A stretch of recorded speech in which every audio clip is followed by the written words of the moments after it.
Well, it's a blessing to be in the house of the Lord tonight and see everyone. It's good to be at New Hope.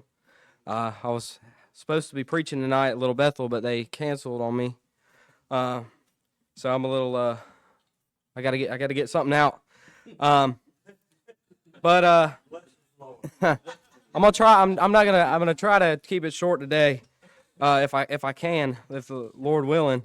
Yeah, I'm gonna be in Psalm 13 here. And this is a psalm written by David. We see here, starting in verse 1. How long wilt thou forget me, O Lord, forever? How long wilt thou hide thy face from me? How long shall I take counsel in my soul, having sorrow in my heart daily? How long shall mine enemy be exalted over me? Consider and hear me, O Lord my God. Lighten mine eyes, lest I sleep the sleep of death. Lest mine enemy say, I have prevailed against him, and those that trouble me rejoice when I am moved. But I have trusted in thy mercy. My heart shall rejoice in thy salvation. I will sing unto the Lord, because he hath dealt bountifully with me. Tonight, as I go through this, and going through verse 1, I read here, how long wilt thou forget me, O Lord, forever? And I begin to think, how many times have we felt like that in our lives, that the Lord has forgotten us? And there was a time where the Lord was present in our lives very actively, and we were seeking him, and we were talking with the Lord, and he was leading us and guiding us, and then it seems like he just disappears sometimes. It seems like that he forgets us. It says, how long wilt thou hide thy face from me? So many times I cry out to God, Lord, where are you? I know you're real, Lord. I believe in you. Why can't I hear you? Why can't I see you? Why am I not getting anything? And I begin to feel this way, the way that David is feeling in this psalm. How long shall I take counsel in my soul, having sorrow in my heart daily?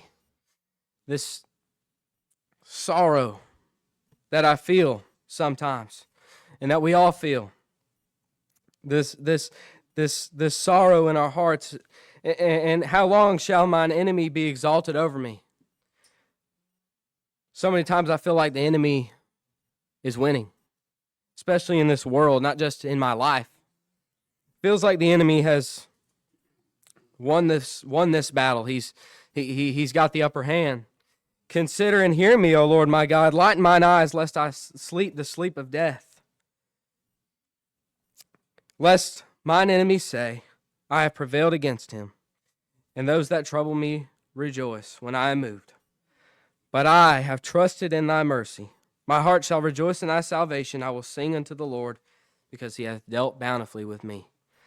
I begin to think, when I read this passage, in today's modern Western Christianity, you'll hear a lot of people say, who are you to doubt or question the Lord? But I think the Bible speaks clearly here that doubts and fears and questions are okay. It's okay to come to the Lord with doubts and questions. We look at Job, a righteous and upright man, begins to question why God is doing these things to him, and even asks for death so that he can go and argue his case in front of God. And I think of so many characters in the Bible. Actually, let's go to Matthew 11.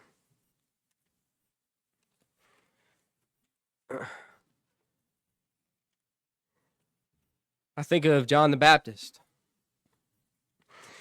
In verse 11, Jesus says, Verily I say unto you, among them that are born of women, there hath not risen a greater than John the Baptist.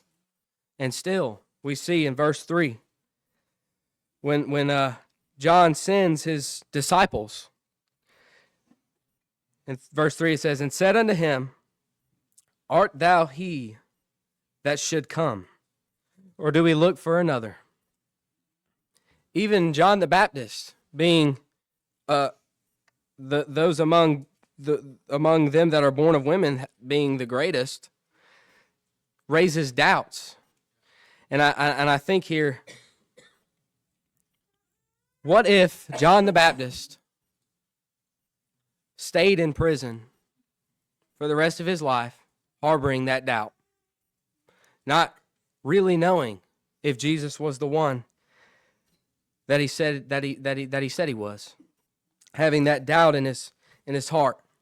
And I think there's so many Christians today that they'll die with that doubt, or they'll let that doubt bury so deep in their hearts that they fall away from the faith. I think that's important to raise doubts and concerns with God, and to come to Him with questions. And there's so many times in my life where I've said, Lord, why? Why me? Why is this happening to me? I don't understand your will here. But let me show you how He helps me understand. In verse 4 here in Matthew 11, Jesus answered and said unto them, Go and shew John again those things which ye do hear and see, that the blind receive their sight, and the lame walk, and the lepers are cleansed, and the deaf hear, and the dead are raised up, and the poor have the gospel preached to them. And blessed is he whosoever shall not be offended in me. So through the doubt of John the Baptist, and he sends his messengers to question the validity of whether Jesus is the one, he says here, Art thou he that should come? Or do we look for another? And what does Jesus tell him? Jesus reminds John that he is God. He is the chain breaker. He is the miracle worker. He is the one that should come. And I see here in Psalm 13, as through this doubt, let's see here. Through this doubt, David is still confident in who the Lord is. He's still confident in his nature. He says, But I have trusted in thy mercy. My heart shall rejoice in thy salvation. Amen. He begins to hold on to the only thing he has left, which is hope. And sometimes that's all we need. And sometimes we go through these situations because the Lord is testing to see if we'll rely solely on Him. And the hope of salvation, He says, I will sing unto the Lord because He hath dealt bountifully with me. Amen. And even through all this doubt and this questioning, David still understands and he still knows who the character of God is. And God is still telling him that He's on the throne and He is God and He is still there, and to wait and trust in His salvation. Amen. That's all I have for you tonight. Try to keep it short for y'all. Thank you.